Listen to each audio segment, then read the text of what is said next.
You're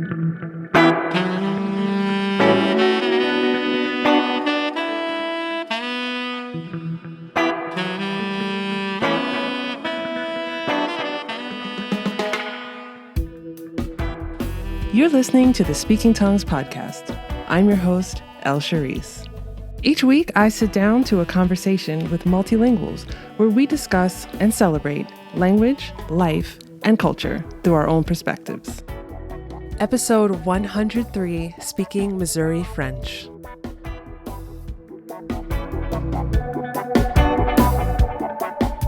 Hello, language lovers. Thank you for joining me for this episode of Speaking Tongues, the podcast and conversation with multilinguals.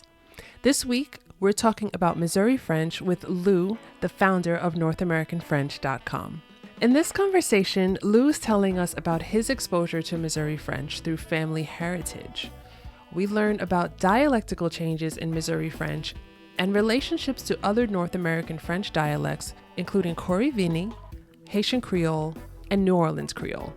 He tells us about the places where French was historically spoken in the Midwest and where we see vestiges of the language in the area today. We also talk about foods that are part of the culture, including the pawpaw fruit and, well, where possum is likely to end up on your dinner table.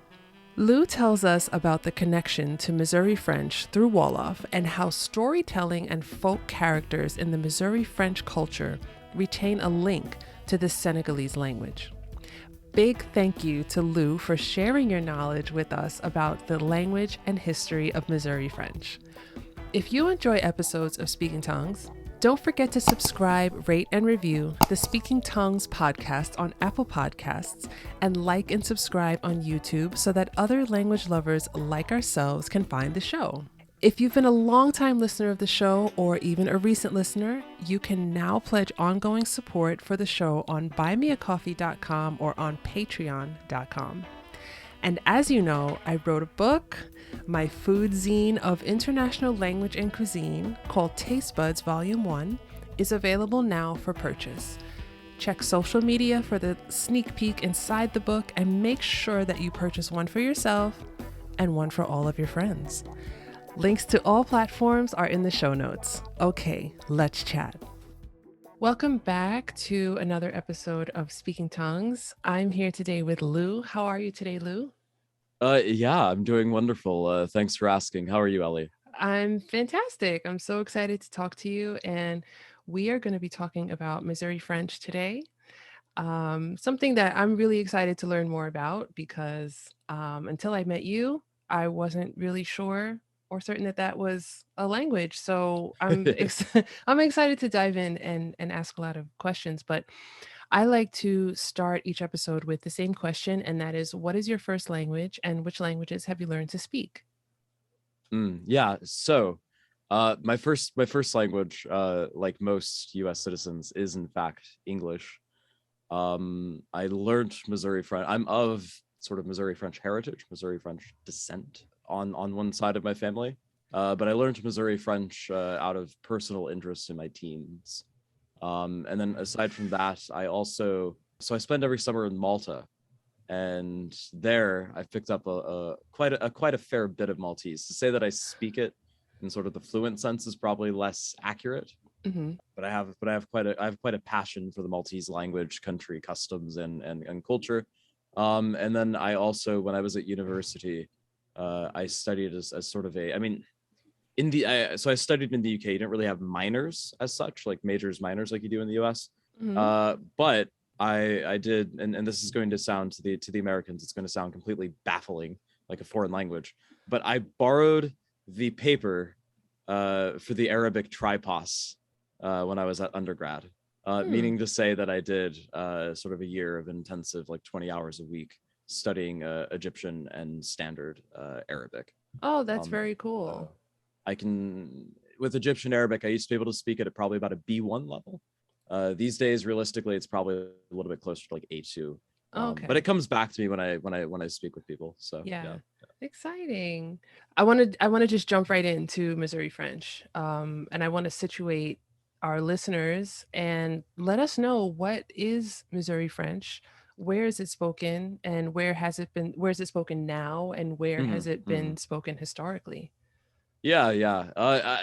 So there's a few different ways that you could kind of start broadly and then proceed to sort of culturally center the modern dialect. I mean, you could do it sort of chronologically, going back to like sort of how it ended up, or you could perhaps speak culturally to the cultural similarities with reference to other North American French varieties that people are familiar with. But I think the most information dense and the most interesting story is probably the chronological explanation. So if you start back in the 1700s, the exact names, so I'm not a historian, I'm a linguist, the exact names of the people and some of the exact dates escape me, but in the early 1700s, after the Louisiana Territory, further south and further north, had been, or New France I should say, had been relatively well established. There was some economic and there was some economic incentive to continue to explore inward down the Mississippi and Missouri rivers. And so the trade posts went further and further north from one end and further south from the other end. Mm-hmm. In New France, prior to the what's called the 7 Years' War on my side of the Atlantic, or the French and Indian War, usually on the North American side, the two cultural epicenters of the North American Francophone world at the time, or the continental world, obviously. The Caribbean is distinct in many ways, were what is now called Windsor, Detroit. Mm-hmm. Um, we think of these as two separate cities, but historically at the time when it was owned by the French, it was one thing. It was quite a major cultural hub. In the south, you had New Orleans, and then in between them, you had the Mississippi does not extend perfectly straight up all the way to Windsor, Mm-hmm. but it doesn't stop so far from it, and so you had a trade route extending from Windsor down the Mississippi to New Orleans, and so up and down that you have a lot of Midwestern and some Southern American cities which had been founded historically based on their relevance as trading outposts.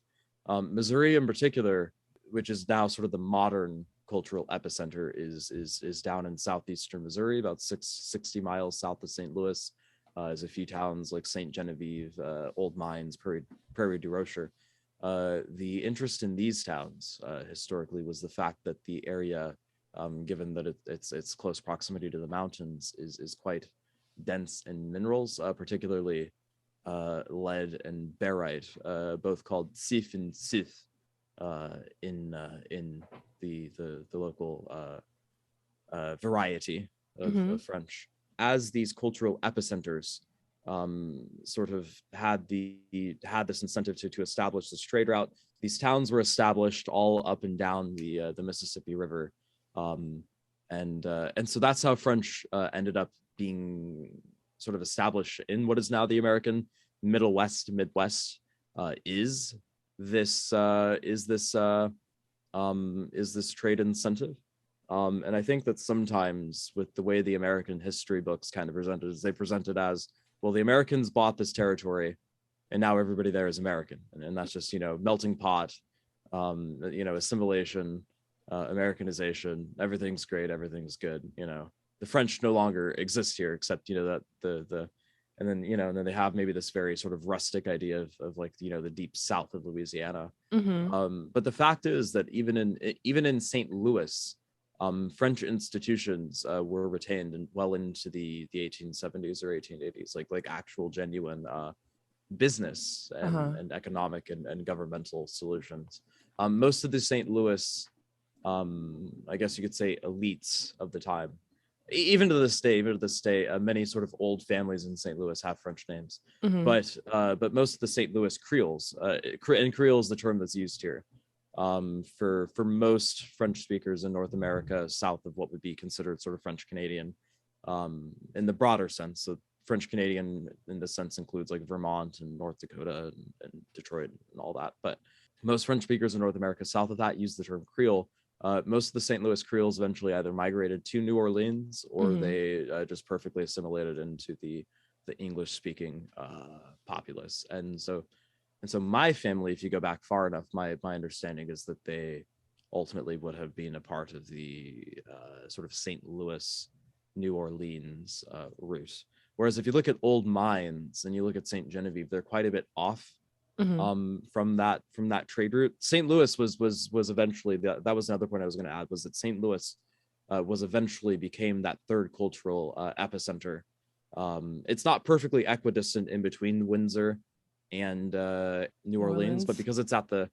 because it's at the confluence of the Missouri and the Mississippi, it was the logical meeting point of the two new French worlds, and so that was sort of the economic imperative behind founding it there, was because then it also allowed more sort of westward expansion of the French colonial pursuits. Mm-hmm. Old Mines, up until the introduction of the interstate highway system, was 20 miles by foot through the forest from like the nearest English speaking town. And so that's ultimately why it survived there longer than it survived anywhere else. Mm-hmm. I mean, up until the 1980s, there were still estimated to be like around 2,000 speakers of the language in the Old Mines, the general vicinity of Old Mines, although they were all quite elderly. And so heading into the early 2000s, the population dropped drastically within a few decades. And now there's potentially tens of speakers left, maybe. Mm-hmm. Personally, I can only confirm 7 people who have any knowledge of it, and of them, Mm-hmm. I'd say only 3 are really what you would consider to be native Okay. in any meaningful sense. So in your Yeah. family, where this is a part of your family, your heritage, did you ever hear the language spoken? Were you Um, exposed to it at all? it would be a misrepresentation to say that I grew up with it like that. So I was raised by my grandparents. My grandfather has always had a very sort of French identity to him. He was always very proud of the fact that he had like a French surname, and he always had these French. There were some French words that he knew growing up that I thought, well, that doesn't sound right. There's no way that's like the actual French, because I learned French in class and that's not how that's pronounced. Mm-hmm. The one that I think of is well, he'd say bonzu. Like the actual Missouri French pronunciation would be bonjour or bonzu with like a nasal vowel, so like bon rather than bone. He said that a few times growing up, and I said, well, that can't be right. Where could that come from? That it in fact turns out that if you go to southeastern Missouri and you find one of the odd French speakers remaining, that's how they would say hello.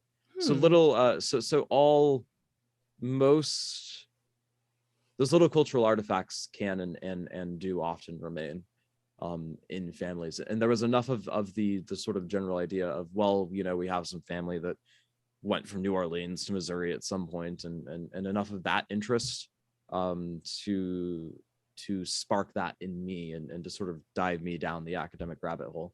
Mm-hmm. The other thing was that my grandfather had a brother who was really, really, really into genealogy.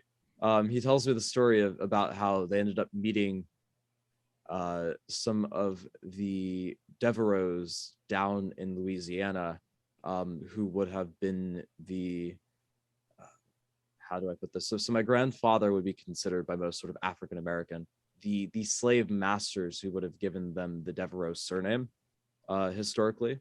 One my grandfather's relative with this interest in genealogy actually ended up meeting them, and this was many decades ago. New Orleans at the time was still so divided that they actually had to like sneak him into the house Mm. through the back away from the neighborhood to actually sit down and have conversations with them and Mm. everything. But he Mm-hmm. was able to use that to even trace sort of where the French ancestry came from even more. So it was prior to the 1860s, they were in New Orleans. And then after that, they ended up in Missouri for a generation or two. Um, and then my grandfather was born in Nebraska. What have you noticed about the relationship between this Missouri French and other French vernaculars in North America? Basically, everything would be the like the 2-word answer. The accent is primarily because the main settlers of the region came from that Windsor cultural epicenter rather than the New Orleans cultural epicenter.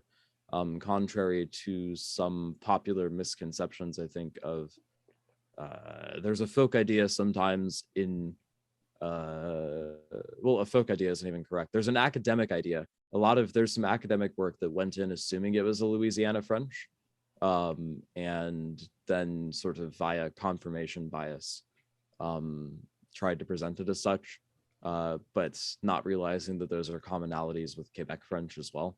Mm-hmm. The accent is probably, I mean, putting percentages of like what percentage an accent is of another accent is kind of a fool's errand that isn't really scientifically meaningful. But colloquially, we might say that the accent is like 80% Canadian with some 10% like local innovations, and then a 10% African substrate. African in a very broad sense, because primarily owing to what are now called Kouri Vini and Haitian Creole. The exact etymological derivations and when Kouri Vini and Haitian Creole completely separated. Kouri Vini being sort of the Creole spoken in Louisiana, distinct from Louisiana French. I'm not an expert in the Caribbean Creole, so I don't want to speak out of my wheelhouse. But basically, after the Haitian Revolution, speakers of the Creole languages in Haiti moved to Louisiana and Missouri. And in Missouri, some of the pronunciation changes that we see are in fact owed to that. One of the big ones actually being in certain words the shift from z to z. So, for example, instead of bonjour, bonjour. A good example of how mixed the variety is so the standard French word, and for any native like French speakers in the audience, I apologize for my pronunciation of your dialect, but it's not the one I learned. The standard French word for to look or to search would be chercher. And so to say that like I'm looking for somebody, I would say je cherche quelqu'un. So I'd say I search someone. There wouldn't be any.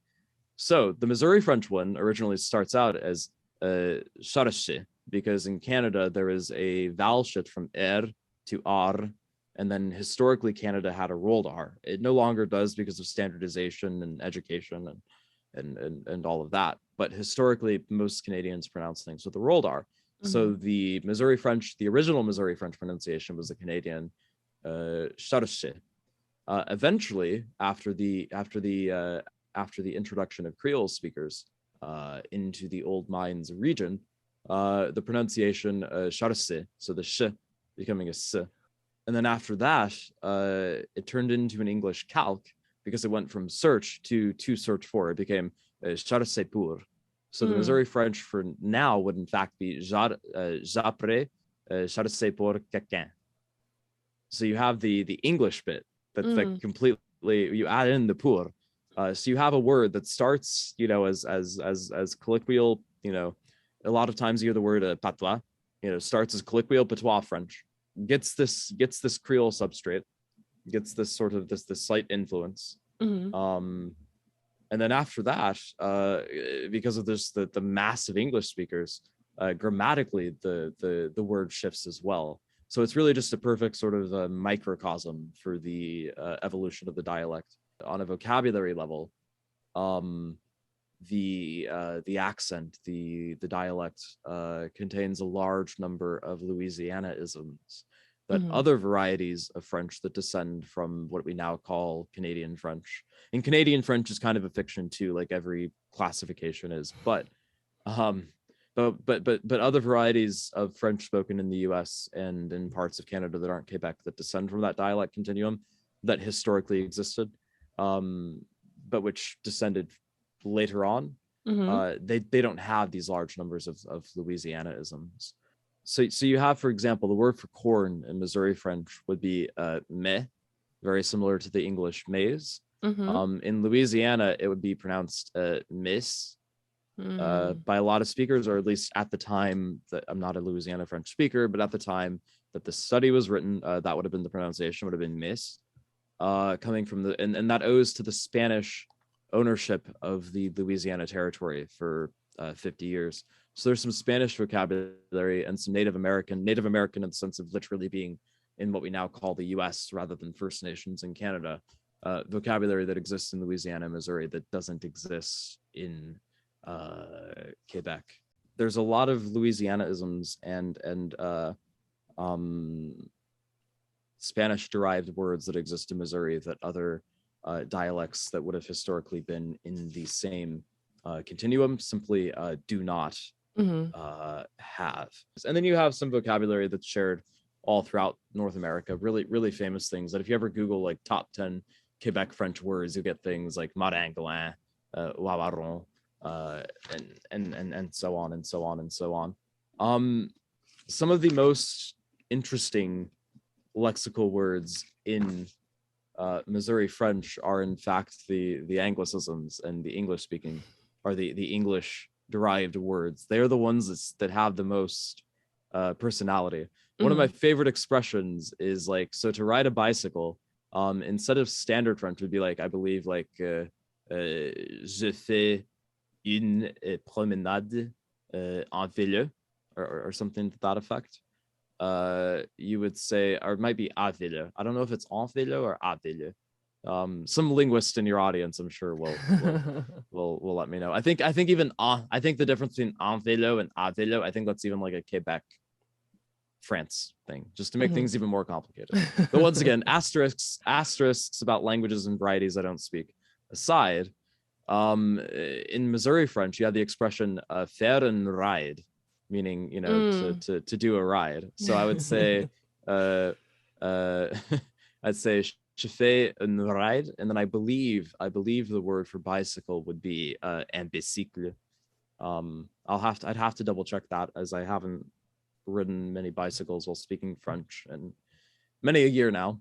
But I believe it's un bicycle or un bicycle or something to that effect, as that's quite common throughout all of North America for that to be the term. And then you have other things like so for the because there were so many German immigrants, you had both the High German speakers and the Low German speakers in the Mississippi Valley. They had to describe the German peasants who immigrated, they had the phrase les Allemands plats, meaning literally the flat Germans. Right. You have these really interesting expressions like that are really just characteristic of a time when the United States was much more linguistically and culturally diverse than it is now. Do you see remnants of this language in that area? Do you see it in place names? Do you see it in names of like foods or any type of cultural expression in that way? Yeah, definitely. There's so many place names. You have like Prairie du Rocher. Ozarks comes from Les Beaux Arcs, meaning like the beautiful mountains, like the beautiful arcs. You have, for instance, St. Louis is Saint Louis. Saint Genevieve is Sainte Geneviève. When I was learning Missouri French, I was staying at a youth hostel, which was on a Soulard street. Soulard meaning a drunkard. So un Soulard. You have streets like what would have historically been Gravois, is pronounced as Gravois. And then, but then all over the Midwest, you have these French place names. I mean, you can go, Wisconsin has loads and loads of French place names. Nebraska, where I'm from, has papillon, which is papillon, butterfly. Bellevue. The Platte River is literally a literal translation of La Rivière Plate, meaning the flat river. They just it's kind of like how like you have like Los Angeles, the city of angels or something, which is like the city of like the angels, the city of angels, you know. They did the same thing with the Platte River, so they made it the capital P, Platte River. So all over you have these place names, and then you also have in the region most people who are at least somewhat descendant from the historic Creoles have at least a passing knowledge of some folk songs, of some folk tales. And there are some unique foods. For instance, there are the they're really famous for so what would have historically been called the Creoles. Now the term that you generally hear, I use the term Creoles, but what you now generally hear is pawpaw. Historically, what are now called the pawpaw eat a fruit called the pawpaw fruit, which Mm-hmm. is a fruit shaped like a pear, which tastes like a banana. It's not bad. It's not bad. It's actually something of a popular hipster fruit in various sort of metropolitan U.S. cities these days, Mm-hmm. cosmopolitan U.S. cities these days. Mm-hmm. You also have there is the local custom of eating possum, and they cook it in a very Yum. particular way. They they cook it with the hair still on, and they cook it in the I can't remember what it's called, but where it rotates around. A spit. Yeah. And then and then the hairs singe off Okay. as it cooks. The hairs just singe and fall off as it cooks. And then from there, I don't know what the final preparation of the possum is, because What does it taste like? I've not had it, so I don't want Okay. to. I just know that I couldn't bring myself. I was offered the chance to go and eat some possum, but Mm-hmm. I couldn't bring myself to. I mean, if you've ever seen a North American possum versus the possum as it exists everywhere else, it is a very, very nasty and scary animal. Yeah. But what they claim is that there is a difference between a city possum and a country possum. You don't want to eat a city possum, is what they say. Yeah. We have possums here in New York Mm-hmm. City, and I saw one time. I was like going to my car. This was like years ago, and I was like, Mm-hmm. what the hell is that? Because I saw it from a distance and it was dark, so the street light was on, and I just see this thing and I was like, okay, it's not a cat because the tail's too Mm-hmm. skinny. It's not a skunk because it's not scuttling like low to the ground. It's not a raccoon because it's not, big juicy Yeah. fat raccoons like we have in the city. And I was like, I remember I just stopped and I was like, is that like I thought it was like a demon or something because it just looked like it was so Yeah. scraggly They're looking. scary. Yeah. Yeah. Well, I'm surprised to learn that people eat possum. But what's the Yeah. name? Yeah. What's the name of the dish called? Or do you know? I don't know if there's necessarily. I mean, it's sort of like how, if you're eating duck, you're just kind of eating duck, aren't you? I don't know if Oh, there's a okay. name for it as such. Yeah, so the Missouri French word for possum is in fact rat de bois, meaning like rat of the woods. Um yeah, which I think is an accurate So descriptor. accurate. Yeah, yeah, I like that name better, actually. yeah. The wood rat, the rat of the woods. And historically they ate possum, and they ate what is called in French nasimin, which is the pawpaw fruit, Hmm. or and the tree is an nasiminier, an nasiminier. And yeah, these are both sort of local delicacies that are to this day still eaten. I wasn't trying to make fun of anybody who does eat possum. I mean, But it's my understanding is that it is in fact still quite popular in the South Mhm. in certain especially like in I believe Appalachia, uh, and other sort of deep South areas to Mhm. eat Yeah. uh, possum. Okay. So I kind of remember over the summer we when we first spoke and you were telling me about some connections between this Missouri French and I think it was about the way that it's spoken, mhm. and how it has similarities or how it varies at all from other Frenches spoken around the world, particularly Francophone Africa and Yeah, other parts yeah. of the Caribbean. Can you tell us a bit about that?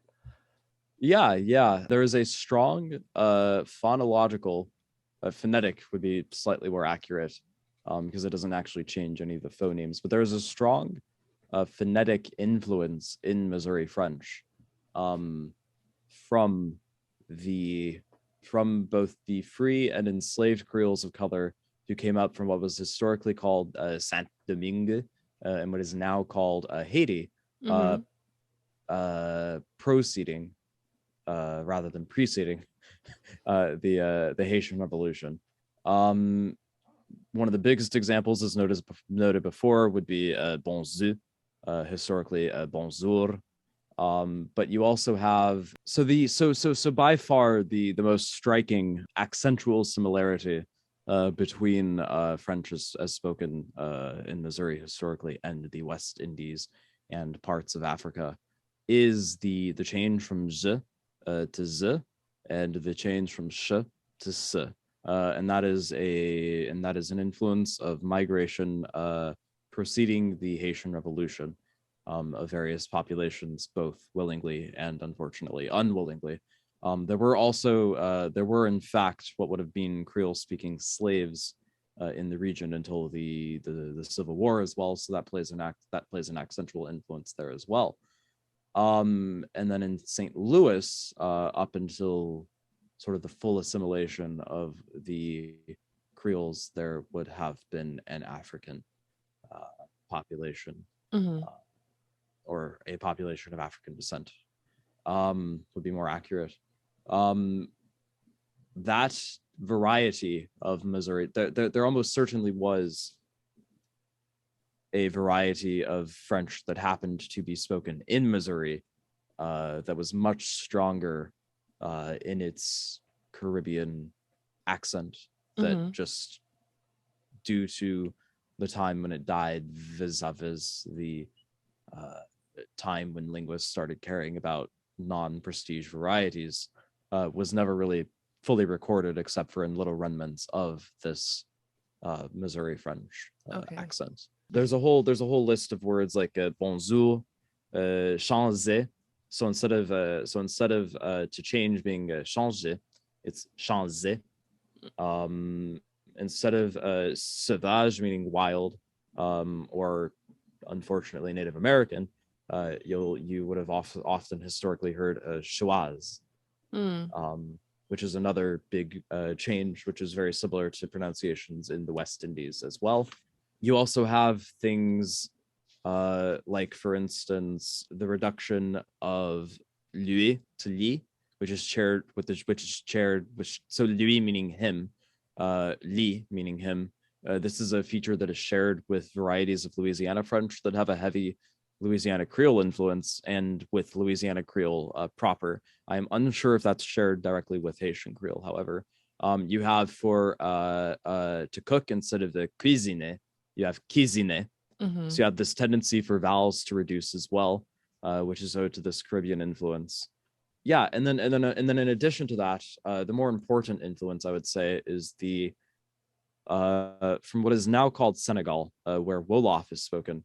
The Missouri French owe a great debt in the sense that, you know, the vast majority of their literary canon is taken from these stories. The Missouri French had these stories that are called the Les Contes de Petit Jean, so the stories of Little John. And in African American English, in fact, you have these Little John stories. And in the South, amongst the rural white populations, you have Little John stories. And in Louisiana French, you have Little John stories. Ultimately, these and the actual details of the stories vary from region to region, of course. But the Little John stories historically are owed to the enslaved populations that populated Louisiana and Missouri and spoke French after their forced migration, one could say, I guess. I don't know the correct. It was a colonized. It was a language that was forced upon them by their colonizers. Yeah. That as well. But after these populations learned to speak French, the stories were introduced to the French-speaking populations, and then filtered out from the French-speaking populations to the American English-speaking populations as well. So the Missouri French, their entire 50 or 60% of their literary canon is in some sense African. There's even a character in Missouri French, the stories, which is le bouki. Bouki is a Senegalese word, a Wolof word, Hmm. that means hyena. Oh. And in Missouri French, it refers to a very specific demonic folk character, sort of like how in other regions you have things like the Mothman or the Yeah. Yeti or the Mm. yeah. So le bouki is this sort of In fact, so Kent Bone tells me a story of one time he showed his mother he was watching like a documentary on the Discovery Channel and they showed hyenas and he told his mother Gare donc ça c'est un bouki, which means like, look at that, that's a bouki, that's a and then she replied to him and she's like, oh, I can see why that's what we call the bouki, those things are really ugly. um I have another story from Kent Bone which is a bit more apocryphal, which is that he once was able to speak French with a black man from St. Louis at a bar whose French was quite close to his own, Mm. who referred to himself as Creole and who had grown up in St. Louis. The man, so Kent Bone, um, this would have been maybe, I guess, 20 or 30 years ago. The man would have been, I think, at the time, quite elderly. Mm. But these things survive. They do. They're never fully stamped out. They always live on in little bits here and there, and so the traces are always there. And so and one of the biggest things about Missouri French, I think, that is sometimes glossed over is that people go, oh, well, it has like all these like really interesting similarities to, actual literal Creoles spoken by African populations in Louisiana and Haiti. And then that's just kind of glossed over as an interesting coincidence in most of the literature without actual, well, why is that? Where does that come from? And so on. And if you speak to, and I've spoken to Ken Bone about it, and he was like, yeah, no, there was in fact a population that worked at the mines of slaves until the 1860s. And that would have had a linguistic influence almost Mm. certainly. So, Yeah, that's what I was wondering about, if there was, where Missouri French kind of falls on, you know, racial demographics. And with, yeah. we know, I mean, I don't know. I am also not a historian, but I Yeah. know that, Louisiana is quite famous for being a a melting pot of a city, but also a city Yeah. where enslaved persons were treated horrifically. Yeah. Yeah. And that being a, a French outpost. And it, as you talked about, the river, Mississippi River, going north to south as rivers Mm-hmm. mostly flow. Mm-hmm. Um, I I would imagine that the formerly enslaved persons still have this language with them, and they're still carrying it with them as they're going, further out west, or they're moving further Mm-hmm. north. So in this Missouri, and maybe you don't know the answer to this, but I was wondering just kind of where is there a racial divide? Is it a language that you're seeing being spoken by both Black and white people? Is it a different vernacular altogether when it's spoken by Black people than it is when it's Yeah. spoken by white people? Like, how does that break down? Yeah. Yeah. So the French speaking population, at least the documented French speaking population in the late 20th century, by that point in Missouri would have almost exclusively been white. Mm-hmm. But for I can there is one person who I won't say their name because these days they wish to remain anonymous. Okay. But a few years ago, they were quite actively involved in the reenactment community in French and Missouri and Illinois French. And they learned the dialect. They speak the dialect better than honestly almost everybody that I know, except for Dennis Stromat, who is like one of the last guys who grew up or who learned it from the original speakers. But he is actually half Black, half white. And on both sides, he had Francophone ancestry from Missouri and Illinois. So historically, when you talk about the 1800s, there was absolutely an African population in Missouri and Illinois that spoke this language. And once again, it shows in the accent, it shows in the stories, it shows in uh, some of the expressions used. It shows in some of the grammar, Mm-hmm. and so on. So that influence can absolutely not be denied. but then heading into, I think, as the French integrated with the Americans, and as these populations separated, and I think as people were freed and went to other places, I think that because part of the reason why French survived in Missouri for so long was that this isolated, basically, I mean, it was basically completely white, but this isolated community just spoke French orally, didn't really interact much with outsiders, etc. Was generally how it survived. And so my sort of off the cuff guess, I would surmise, would be that the African speaking populations, I mean, even just thinking about like my ancestry, they were quite happy to assimilate, more readily into the surrounding sort of African American community, Mm, than the Missouri French, who had a much stronger sort of I am French right. identity. Right. Whereas conversely in Louisiana, um, you had a much bigger population of just genuinely free Creoles of color, who were not perceived at the time as anything other than Creole. Hmm. So we'll never, just because of the lack of records and because the oral Yeah. history of the society, we'll never know how, um, the language was truly racialized, I think, in Missouri at the time, except outside of perhaps in St. Louis, where I do believe there was a small population of free Creoles of color, and there was definitely like enslaved Creoles, of color, who were documented, Hmm. and so on. Well, I would love to hear about North American French, and I would love to hear about your mission with teaching this language and Hmm. Hmm. putting importance on this language. How did this come about? um what are you doing to reach out to people, to teach people this language, and let us know where we can find you. Yeah, yeah. So NorthAmericanFrench.com is a website that I started, uh, sort of in the middle of last summer, with the intent of providing, resources for starting with, um, the two major American varieties of, or North American varieties of French, being, French is spoken in Quebec and French is spoken in Louisiana, uh, and then also Missouri French, just because that's the one I happen to speak. Um, we also have plans to sort of expand beyond that, in the future as well.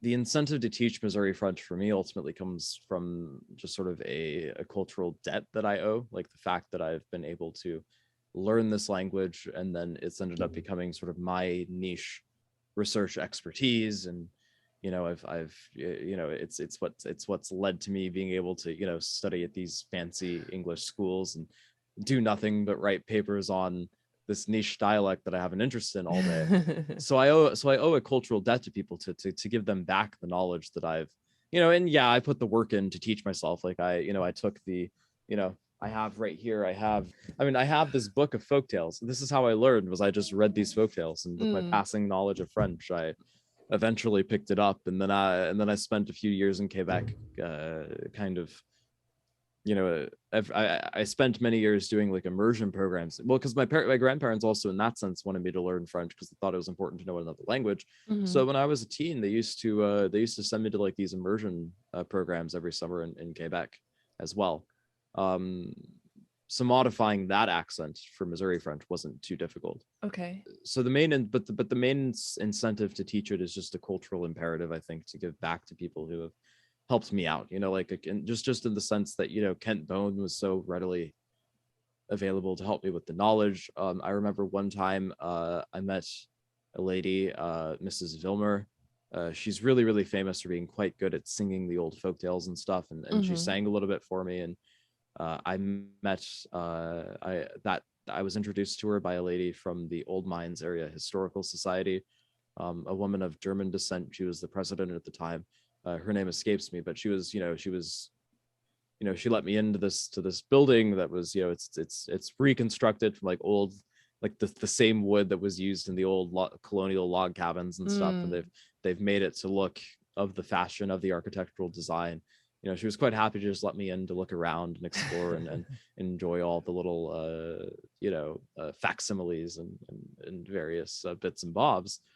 I mean, all these people have been nothing but generous and kind to me. So the least that I could do is give back by offering people a chance to actually learn the language that their ancestors spoke, as opposed to, well, I want to learn French, and then learning a French that was never actually spoken in the region. Mm-hmm. And then expanding out from that, if I'm going to do that, there's no reason not to provide the same resources. For example, there are, in Maine, there are people who are the children and the grandchildren of people who consider themselves to be Quebecois or French Canadian, who didn't learn it because it was just banned from being learned in schools for a long time up there, just as it was in Missouri, just as it was in Louisiana. And then the situation in a quite relevant political figure in Louisiana has pointed out that what happened to the Cajuns and Creoles in Louisiana, in terms of just the forced assimilation and the destruction of their language, Mm-hmm. meets all of the characteristics of the UN definition of cultural genocide, Mm-hmm. which is different from like sort of a genocide in the extermination sense, like in terms of the Holocaust. But the UN definition of cultural genocide, what happened in Louisiana, meets all of those. Right. So that's, I mean, the fact of the matter is that the French in North America, particularly in the United States, has always been a language, unless you're from France and speak the variety that's considered very, with French cinema and French wine and everything. If you're a native francophone of the Americas, even irrespective of race, you were always considered uneducated, culturally ignorant, very backwards, a bit rustic at best. Mm-hmm. Maybe. And so these languages were marginalized, forced out of the peoples, and ultimately, in many places, like in Missouri, almost completely successfully exterminated. And so that's giving back and giving people a chance to reclaim that, is really the main driving imperative behind offering the various varieties that we do. And that's why we focus on the spoken varieties, the people, when they think about like the language their grandparents spoke, the language spoken at home and all of that. That's why we teach that, as opposed to, there's an argument that, well, yeah, but for the language to survive in the future, you need to have a literate populace that speaks more standard French. It is true that, when we speak English, we don't say, well, you speak a New York English and I speak a Missouri English. And we just we don't talk all day about, how our Englishes differ. Right. I mean, except maybe for me, because I've lived in England for so many years that I use some really weird words and have some odd pronunciations here and there. So maybe with me, we talk about that because I'm a linguist, but the average person doesn't talk like that, after sort of the first 2 seconds, oh, you have an accent, and then you get on with the conversation. That doesn't happen a lot of times in French anymore in the United States. Yeah. So it's perfectly reasonable to say, well, we need to get past these very sort of, glass jar insect catching classifications of the language, and I'm perfectly sympathetic to that. But the fact of the matter is that when people want to learn this stuff for a passing interest, they want to learn the variety that they kind of hold near and dear to their hearts, which is the kind of language they would use at the pub or at home. And so that's what we focus on, is that bit, because if you want to be literate in the standard language, there are already so many good resources for that. Right. And exactly. I can't do that any better than Macmillan Education or Pearson or Pimsleur or Rosetta Stone or any other language, whatever language learning method is the most du jour at the time. So I just focus on what I know, which is the colloquial varieties. And we have a staff of right now, we have a staff of actually 8, because we currently have a number of interns. We have 3 interns who are working with us on building a spell checker for Missouri French. So you can actually then you can provide input, which is if you wrote something in the variety, the program will run, the bells and whistles and the gears will go, and then it'll basically just sort of provide what it thinks would be the correct spelling of these words. Oh, that's so cool. Yeah, using the data from the folktales. So it'll correct your writing and turn it into Missouri French writing. So if you took like a standard French thing in theory, it could actually sort of Missourify it in a way. You know what I mean? Assuming that the word is one that actually existed historically, like in Missouri. Yeah. And then in terms of finding us, we're on Instagram, we're on Facebook, we're on Twitter. Facebook is really the main one that we use, but it's all just under NorthAmericanFrench.com, and the website itself is NorthAmericanFrench.com, and so it's all quite uniform in that sense. I will add links to your platforms in the show notes of this episode so that people can find you right away. Thank you so much for this conversation. Yeah, there's like a lot to learn and a lot to really understand, and I really appreciate you taking the time to, to dive in, to get into it. Yeah, definitely. I'm always happy to share a little bit about the history of the language and the culture and the just the fact that right really almost perfectly in the center of the United States is this French cultural vestige of an earlier time that we're trying to help live on. Yeah. So I thank you again, and I like to end each episode with the same question, and that is, do you have any jokes, tongue twisters, cool slang words, idioms, words of wisdom, or words of advice in Missouri French to share? Sure. I have two that I really like. Okay. The first one that wait, are we allowed to swear? Sure. Just checking. I usually, you know what, the thing is, I used to have that in this question, but I found that some people went straight for swearing, and it was like, but then it gets a bit, like, give it some more thought, like, but this is a genuinely good one. Okay. Yeah, this is a genuinely good one because it's a and it's not like okay, to be fair, the word isn't that bad. Like, I think it would pass PG-13. But I wasn't sure how kid friendly we were aiming to be here. So in the French speakers in your audience from literally anywhere else are about to die laughing.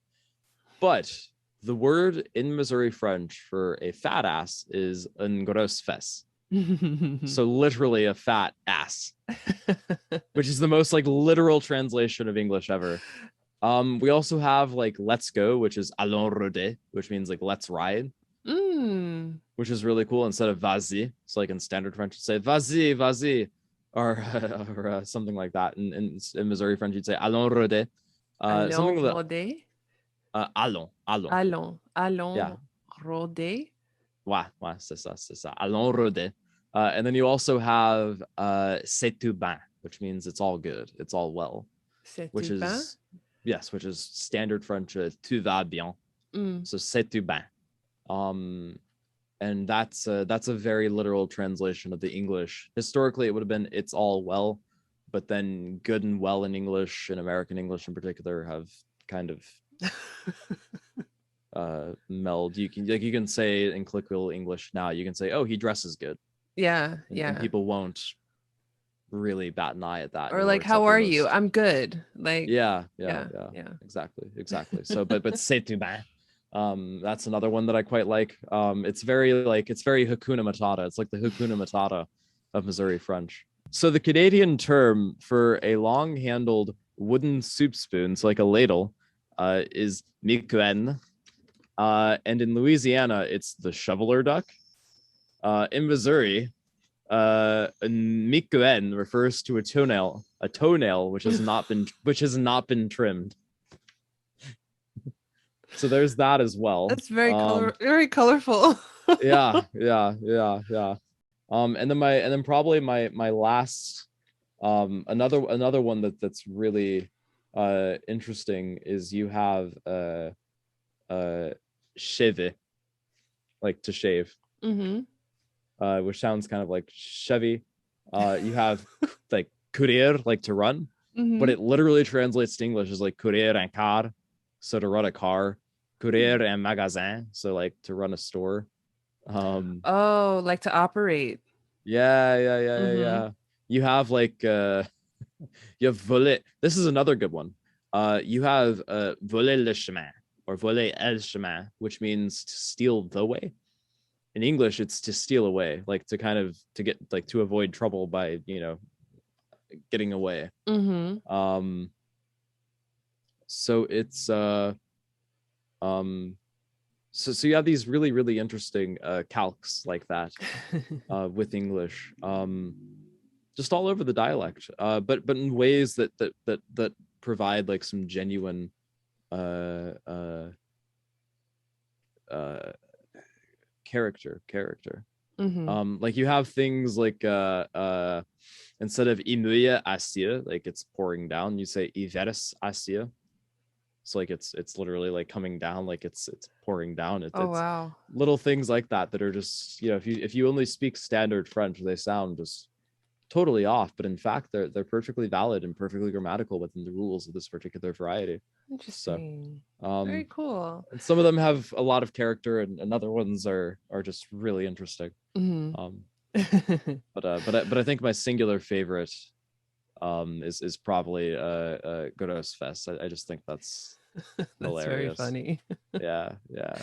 Well, before I let you go, don't think about this too hard, but after a conversation like this, or we've been talking for some time, in Missouri French, what would be the best way to say goodbye?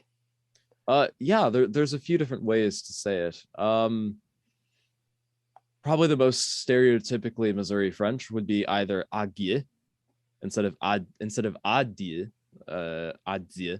In other varieties, you'd say agie because you have that same sound change, like that Mhm. that z to g. Or you can say abete, not abiante, but abete. Uh, Beta. yeah, abete. English, the closest English vowel sound to be o, so abete. Um, Abeto. Hmm. Okay. Meaning like soon, like to see you soon. Okay. Well, Yeah, abeto, Lou. Thank you parfait. again for this. Abete. Thank you again for this conversation, and I'll be talking to you soon. Lovely. Cheers, Ellie. Bye. Bye.